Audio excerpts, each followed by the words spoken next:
Hello and welcome back to Norfolk Fords. Today, the engine's in the wrong place. This is our old Dorman generator. There's a video on the channel already from probably about this time last year actually, where we had this running up after we'd had some major works done to it. So we'd had all the exhaust and the intakes off, redid all the pistons and stuff because water had leaked in through the exhaust, knackered the turbo, and basically it needed a rebuild because rainwater had flooded it.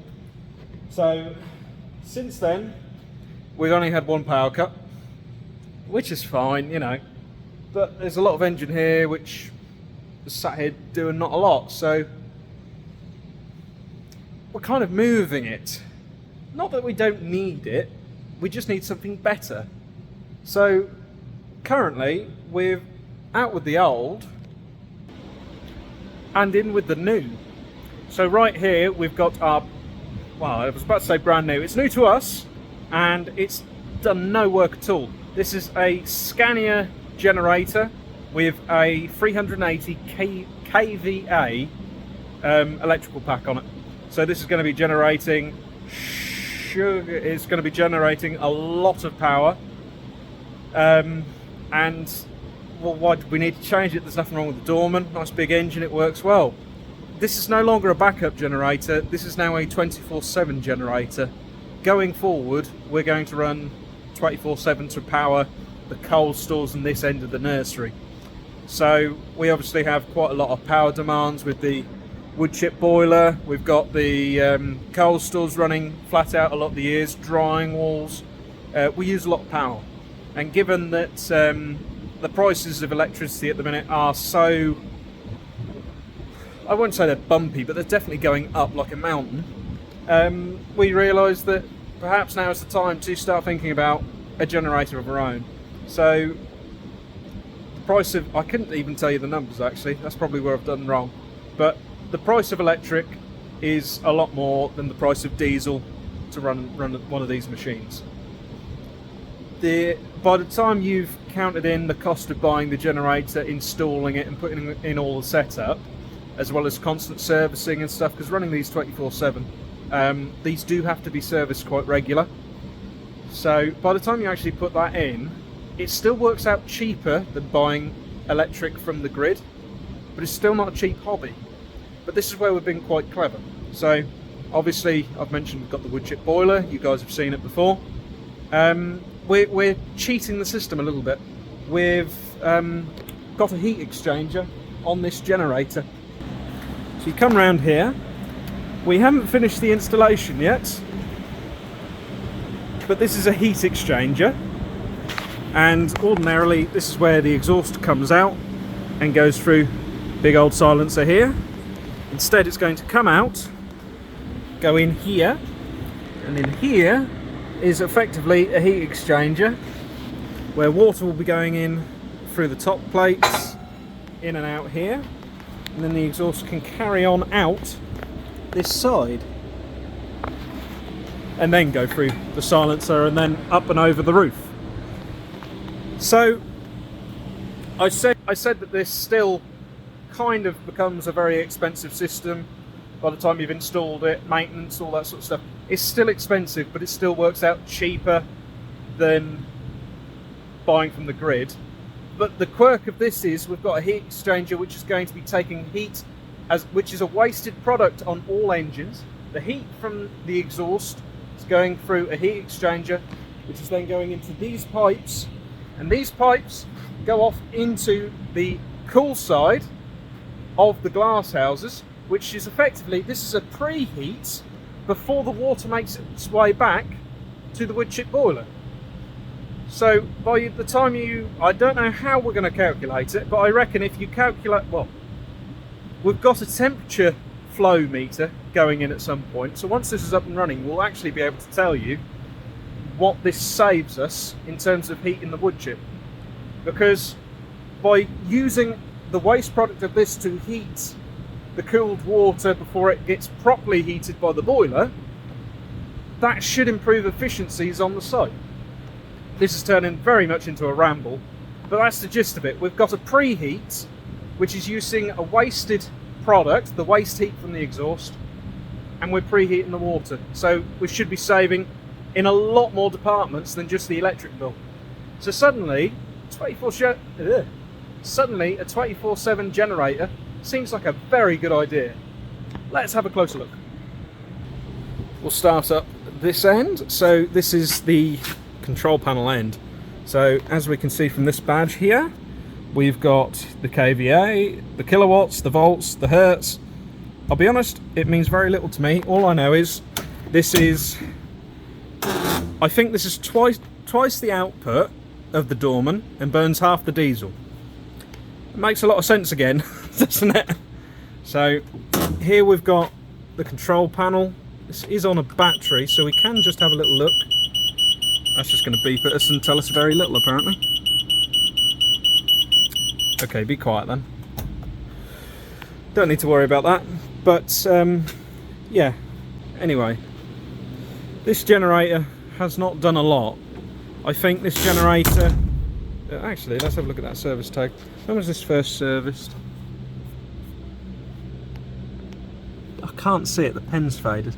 I think this is only like a 5-6 year old machine, and this is the previous place that had this as a backup of the backup, if that makes sense.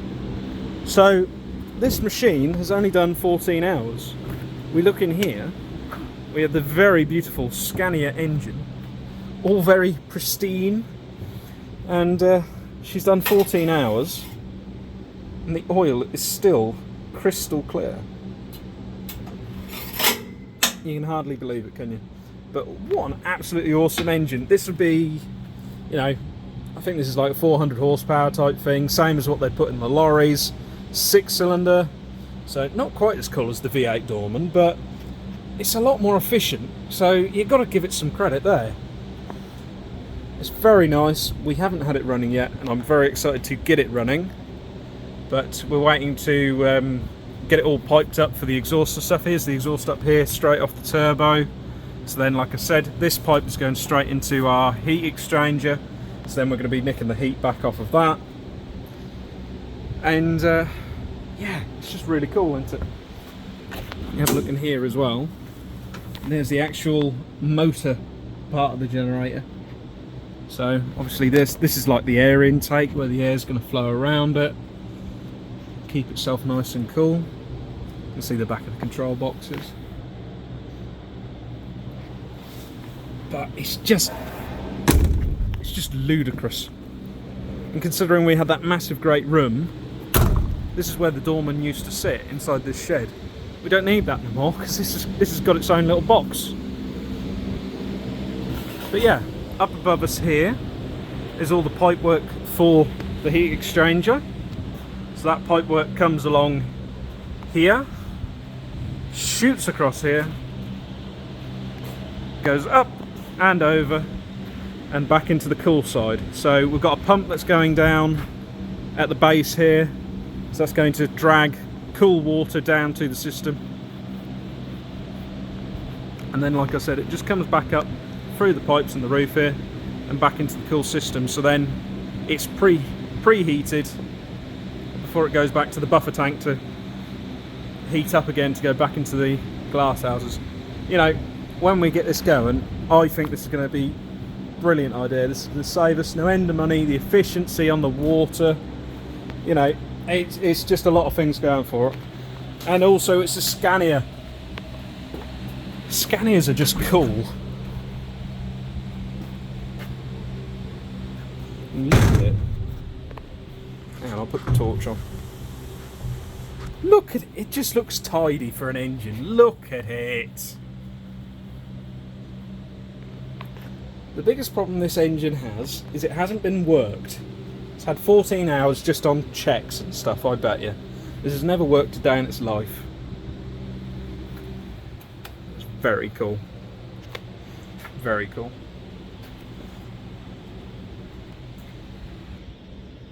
So what else have we been up to then? Well, have a look.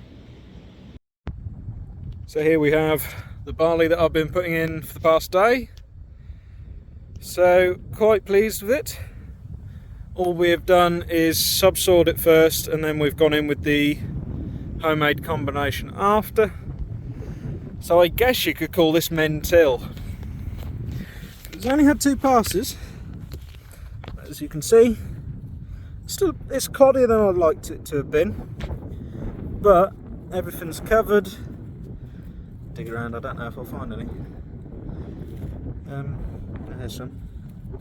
So, not all of it's buried as well as it could be, but overall I don't think it's gone in too bad. You look across the field, we've not done too bad at all. Look over there, we've got an attack helicopter. Can't see it now.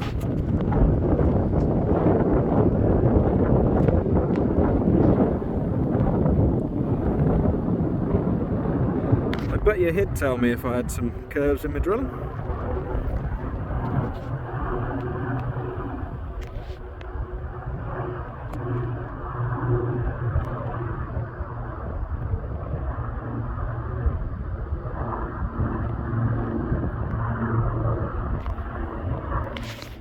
Anyway, yes, winter barley.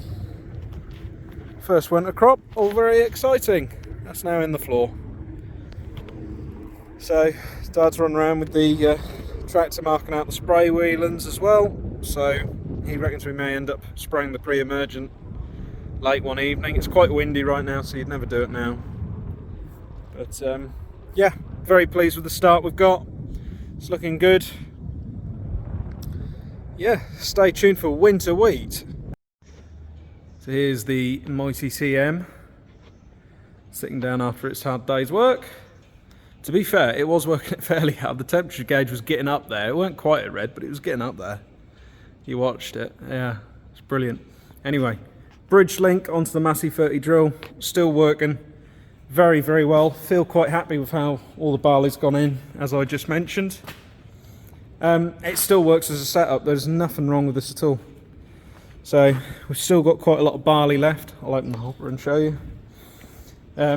This is obviously calibrated for a different rate, different seed weights, all that sort of stuff. So yeah, we've ended up with a little bit left over. So I'll hoover this out, probably my next job, just to get that done and ready.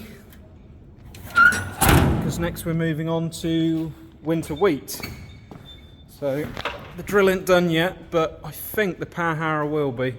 I think I'm going to do one of the fields, one of Dad's fields with the homemade combination. But then on the new farm, where that's really nice silts, we're just going to go straight in with the 4610 on duals, is my plan. Because honestly, after ploughing over them fields, I said about it when I did the tour around the farm, the soil is just so fine, just ploughing it over is a lovely seedbed. So it'd be a waste of diesel, is what I've said. I'm not going to bother with the power harrow. You know, by the time you think about, you know, bit of weight here, bit of compaction, because power harrows do pack down land, which, you know, I may be wrong, it may need a bit of packing down, but I think that's going to be a waste of diesel, is my honest thoughts. Anybody who has some lovely silt land similar to mine, you know, feel free to leave a comment if you think I'm doing the wrong thing. But in my mind, I think the power harrow is wasted down there. It certainly is this year. Next year I may want it back on, but we've still got the system, we've still got the bridge link. There's no fear in that. But yeah, drill's been behaving itself. To try and get rid of some of the barley, I opened up the concaves, these white little flaps here, to let more seed through on the headlands, but I still ended up with half the tank full, so yeah, been quite good. But no, we've been doing some of the bits and pieces. If you have a look on Instagram, we've been doing some welding up in the boiler. That's all very good. So apart from that, we've got nothing really else on. The boys are planting tulips, and I've managed to keep out of it this year. So that's all I've really got for today. So yeah, thank you all very much for watching. You know, what do you think? Do you like the generator? Do you think we're doing the right thing, trying to get some heat out of it as well, make it a more efficient system? You know, am I doing the right thing with this winter wheat? Should I still be using the power harrow? You know, leave a comment, let me know what you think. But thank you very much for watching, and we will see you in the next video. Make sure you like and subscribe, and we will see you soon. Thank you very much.